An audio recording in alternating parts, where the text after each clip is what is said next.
Hello, welcome to Flory Models. I'm Philip Flory. A big welcome to you all. I suppose the sad news, obviously, this week has been the earthquake and relevant tsunami that's hit Japan.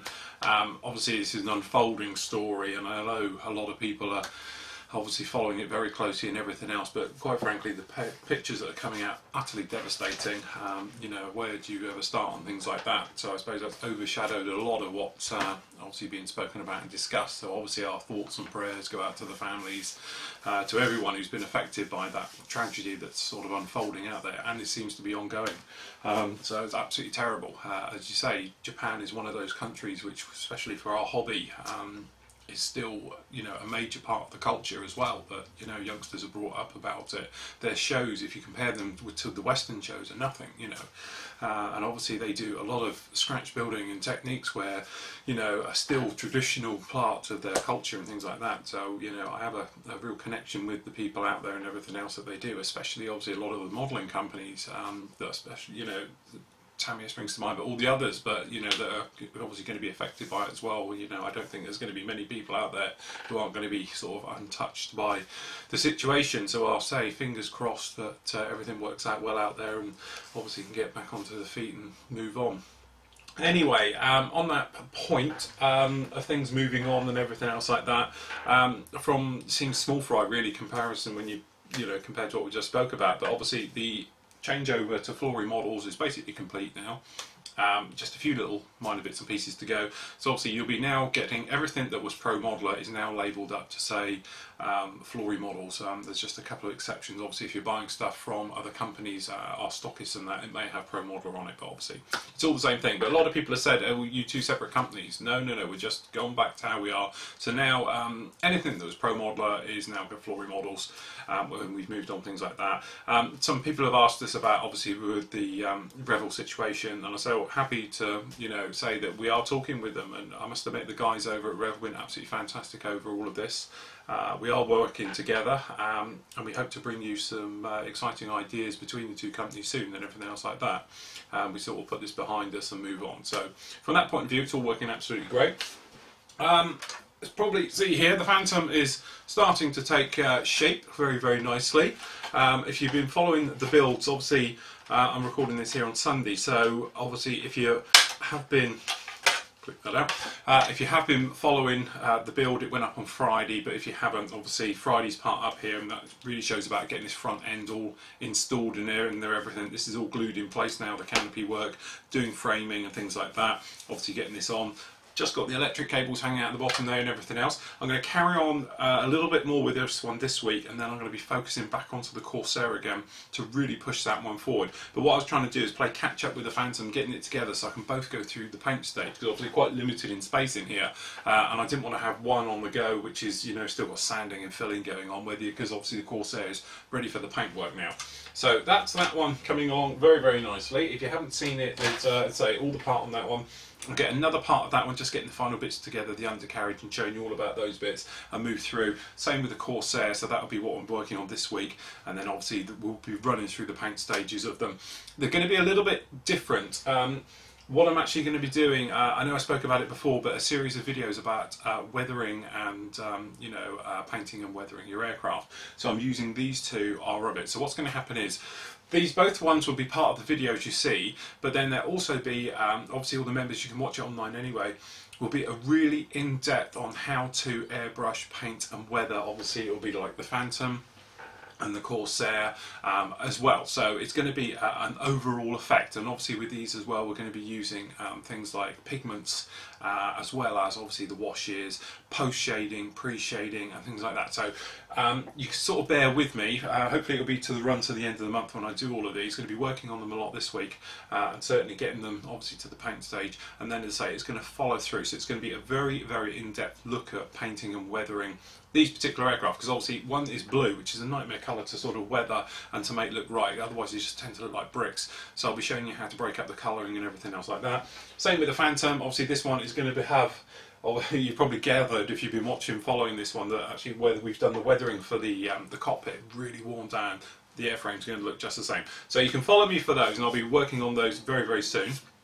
Things I want to speak about as well, because we're all getting very, very close to the end here, so I have to check my notes. The Phantom SIG, which was slightly longer than normal. Normally they're only 3 months, but this one I think was over 20 weeks. So we did this one for this one. It's going to be coming to an end relatively soon. So that's going to finish on the 10th of April. You've got until get your Phantoms in. As I say, it's a special interest group one, so there is no official first prizes and things like that. Obviously there'll be a video about it, and I'm sure I can scrape together some bits and pieces for that. The Dio group build, which I must admit is something, a stall project with me. I've never really got around to getting on with it, obviously with everything else going on, but some of you guys have done absolutely stunning work. So if you want to go on and have a look at some of the guys on the forum, absolutely brilliant. The one that springs to mind is the Sturmoff has done the actual grain work, has done it like a marsh and everything else. And you look at the photos, and trust me, I live near, they've got the moors just around the corner from me here, and you look up there and it looks exactly like it. I was really blown away by that one. It was really, really fantastic. The Battle of Britain SIG as well, that one's coming to an end, and that's one is going to be on the 20th, so you've only got, what, just under 2 weeks now to get that one done. So that one's going to finish midnight on Sunday, so it'll be midnight the Sunday the 20th that one's going to finish. So as I said, sorry, 28th. Here's me getting all wrong here. That one's going to finish. So obviously make sure you check the dates on the site and everything else. So if you are getting into the end, make sure you push through it and get it through, because it's well worth it, because we can get you on the video for the final reveal on the end. And I'll probably put something together like I can normally do for that as well. So you're wondering what's happening after that. Well, naughty of you if you haven't checked the forums, but basically we are having a multi-engine World War II group build is going to be the next one. Now this one's going to take place from the 26th of March, 6 months, you've got loads and loads of times with this one.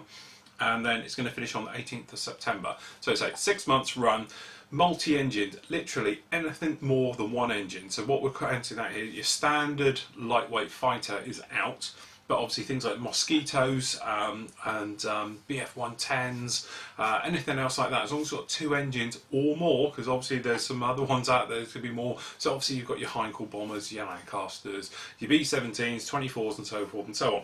So as long as it's got more than one engine, obviously some people have asked me, can I enter this? And it's things like it's got the fighter mounted on top of the bomb system with the bomber under it. Yes, absolutely. As long as the actual model itself has got more than one engine, it is eligible.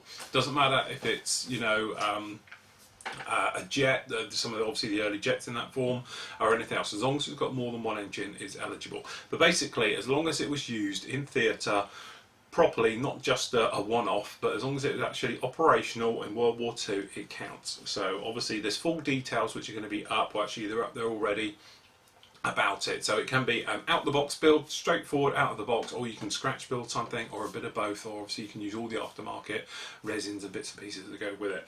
So that's the next one that's up. Quite excited about that one, and hopefully we can sort of get it all back together and moving forward.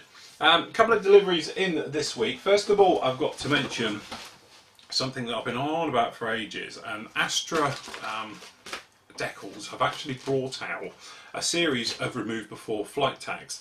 Now obviously been done before, and with myself you've probably seen me use the Photo Etch ones by Edard and things like that, which are nice and colourful and everything else. Great thing about these ones is that these have actually got the RAF type, where it's like the silver, high vis silver reflective, stripes diagonal and lines and everything else, and you've got lots of different wording on them and everything else like that.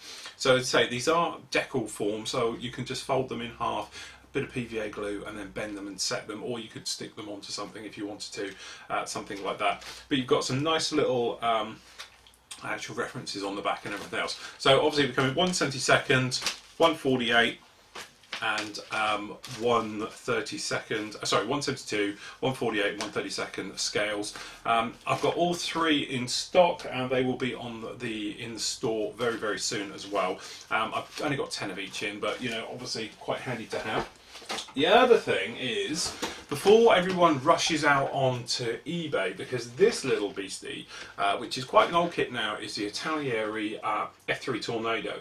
Now on eBay recently this has been going for a lot of money because it was the only F3 Tornado on the market worth its salt, really, because let's face it, the Airfix one was pretty horrible, to say the least. Obviously then Hobby Boss have come along and done their version, and I know a lot of people have complained that it's you know, nice working, but it's just not there, it's got too many faults with it.